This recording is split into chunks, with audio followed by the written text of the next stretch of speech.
hoje, sábado 14 de agosto de 2021, vamos conversar sobre o que é ser um patriota.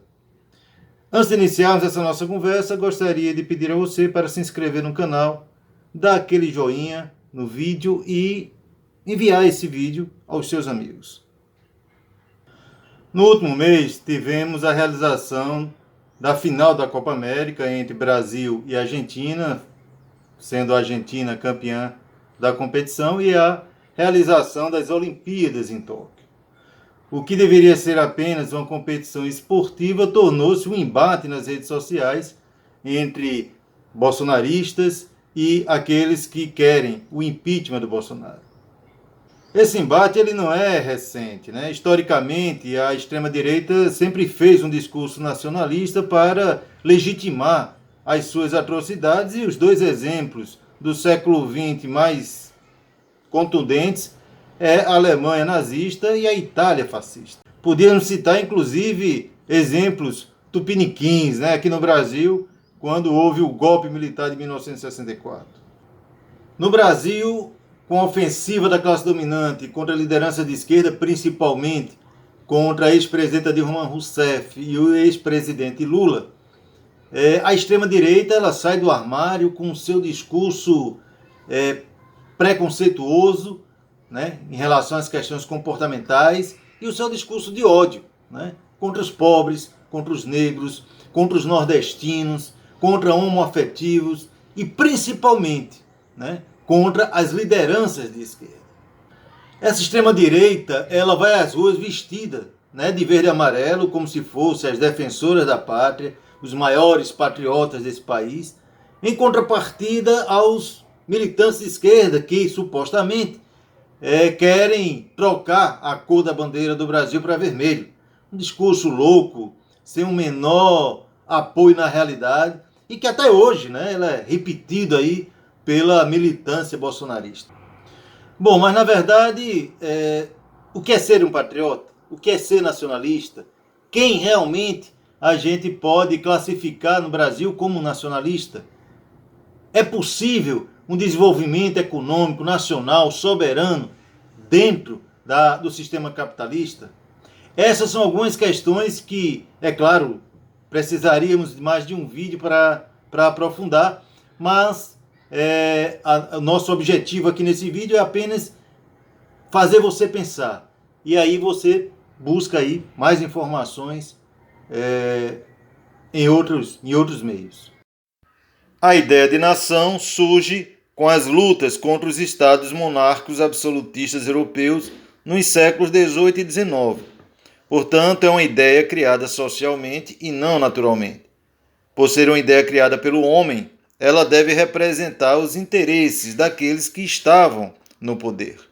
Não é à toa que as nações capitalistas europeias, em defesa da sua nação, ou melhor, em defesa dos interesses das classes dominantes, invadem diversas outras nações nos séculos XIX e XX, principalmente na África e na Ásia, transformando essas nações em suas colônias, extraindo as riquezas desses países e utilizando a população desses países como mão de obra escrava ou mal paga.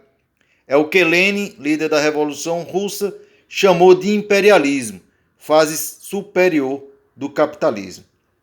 Na América Latina, os países que tinham sido colônia, em sua maioria de Portugal e Espanha, durante os séculos XVI a XVIII, e que tinham conseguido a sua independência política, mantiveram-se até os dias atuais dependentes economicamente das grandes potências, sejam elas europeias ou norte-americanas. Você podia me perguntar por que o Brasil se submete aos interesses estadunidenses? Bom, porque o Brasil, como qualquer outro país capitalista dependente, ele possui classes distintas, com interesses antagônicos, tanto em relação à produção e acumulação de capital, quanto também, né, à divisão do mercado internacional. Estamos falando da burguesia, que é detentora dos meios de produção, e a classe trabalhadora, que é detentora da força de trabalho. Você acha que é possível unir essas duas classes tão distintas em defesa de um projeto de desenvolvimento nacional para o nosso país? Será que os interesses da burguesia e da classe trabalhadora são os mesmos na perspectiva desse desenvolvimento? Ou será que a burguesia já está satisfeita com essa política econômica adotada pelo presidente Bolsonaro, né? Uma política econômica que entrega as nossas riquezas, que privatiza as nossas estatais e que claramente é uma política econômica antipátria. No passado, governantes como Getúlio Vargas, JK, Jango, né, que eram defensores de uma política de independência econômica dos Estados Unidos e de uma política de desenvolvimento nacional, eles foram vítimas de pressões, de perseguição, de golpes de Estado, promovidos por essa burguesia, né, e com forte participação dos Estados Unidos da América, que foi relatado inclusive nos relatórios da CIA, que foram abertos recentemente, a pesquisa, né, histórica, e que deu origem, inclusive, a um documentário chamado Um Dia que Durou 21 Anos. Golpe esse que foi executado pelos militares, mas ele teve o apoio da Fiesp, das indústrias de São Paulo, ele teve o apoio dos meios de comunicação, de setores da Igreja Católica e de uma classe média conservadora, ignorante, preconceituosa. Mais recentemente, após esses 14 anos de governos petistas, né, que tentaram implantar uma política que apontava, né, para um projeto de desenvolvimento nacional, independente, né, com ampliação do mercado externo, né, diminuindo a dependência do Brasil dos Estados Unidos, com o fortalecimento da indústria naval, da Petrobras, com a descoberta, né, do pré-sal, com a criação de um fundo de investimento do BRICS, né, que era um fundo do bloco que reunia Brasil, Rússia, Índia, China, né, e África do Sul. Todo esse movimento de construção de uma política de desenvolvimento nacional, ela foi interrompida, né, pelos mesmos setores que apoiaram o golpe em 1964. Né, e eles se articulam para derrubar a presidenta Dilma Rousseff e criminalizar o ex-presidente Lula e o PT, sendo responsável direto pela eleição do atual presidente. Portanto, respondendo à pergunta anterior, né, a única classe social realmente patriótica, que tem interesse em um projeto nacional de desenvolvimento do país, né, são os trabalhadores, representados pelos setores de esquerda e centro-esquerda do nosso país. Portanto, é falsa a acusação, né, de que a esquerda brasileira ela é antipatriótica, que ela quer mudar a cor da bandeira para vermelho, que os setores conservadores são os setores que defendem a pátria, que defendem o país. Na verdade, a burguesia brasileira está muito bem, obrigado, né, como fornecedora de commodities no mercado mundial, principalmente para as grandes potências imperialistas. Não é à toa que o Brasil é o maior produtor de grãos do mundo e os grandes latifundiários do nosso país sempre detiveram um grande poder político e atualmente possuem cerca de 40% da representação política no Congresso Nacional, além de ter o apoio incondicional do presidente da República. Não é à toa que a Companhia Vale do Rio Doce foi vendida ao capital estrangeiro durante o governo de FHC e o Brasil é o segundo maior produtor de minérios do mundo. Não é à toa que os setores de energia e telecomunicação foram vendidos para o capital estrangeiro durante o governo de Fernando Henrique Cardoso. Não é à toa que a Petrobras está sendo privatizada em nome da lucratividade dos acionistas e do combate à corrupção na empresa. São as empresas de petróleo americanas e europeias as principais interessadas em colocar a mão na empresa mais moderna do mundo em extração de petróleo em águas profundas.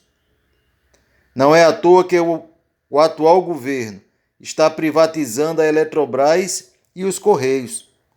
Não é à toa que as grandes indústrias instaladas no Brasil são multinacionais e remetem toda a mais-valia extraída para o seu país de origem sem pagar um único tostão de taxas ou impostos.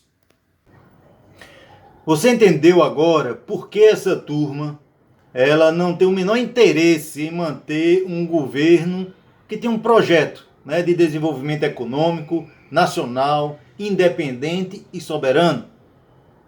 Esse projeto ele só é viável em uma sociedade socialista.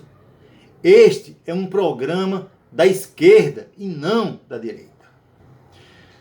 Basta observarmos a história das revoluções nos países em desenvolvimento, na América e na África no século XX.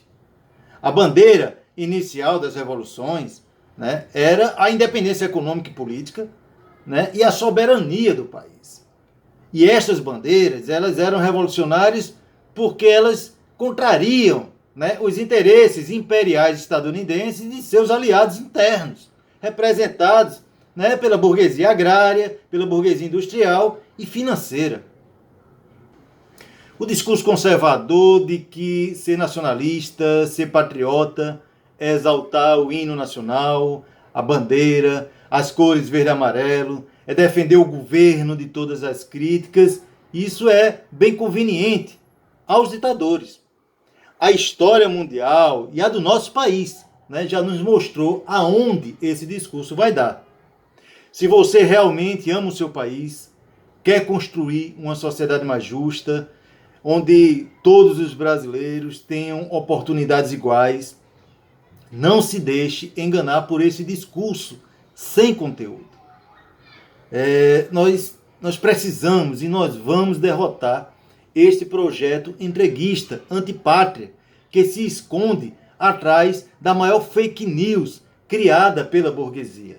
O falso discurso nacionalista e patriótico. Bom, vou ficando por aqui. Se você gostou do vídeo, dê um like, compartilhe com os seus amigos e se você quiser nos dar um apoio e assistir outros vídeos do canal, inscreva-se no canal. Um grande abraço e até o próximo sábado.